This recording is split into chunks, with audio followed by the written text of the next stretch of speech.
Hey, this is Victor Antonio and welcome to my series, Inside the Customer Brain. We're going to go inside the customer brain to really understand what the customer thinks, how do they think, and how can we influence their decision-making process.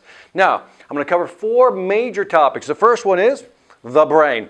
We're going to look at what's changed and how we look at the brain, the structure of the brain, and how we should think about the brain itself. For example, we're used to the left and right brain dichotomy of what a brain does, right? The left side, logical side, right side, emotional side.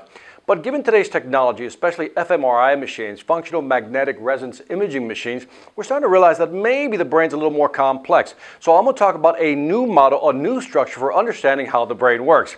Second, we're going to talk about brain food. What does the brain like? What do they like to eat, so to speak? What information do they like to consume? How do they like to consume it? We're also going to talk about how to talk to the brain. In other words, what do we say to the brain to grab its attention? Right? What do we say to the brain so it'll understand what we're trying to get across? Because from a selling standpoint, our job really is to try to convince the customer brain to really understand what we have to offer, the value of what we offer, and then create a sense of urgency to get them to take action. Last but not least, as I mentioned already, we're going to learn how to keep the brain's attention. What do I mean by that? See, sometimes the brain doesn't want to listen to what we're saying. Again, we're talking to a customer, for example, and you're saying certain things. And sometimes the customer is just not reacting.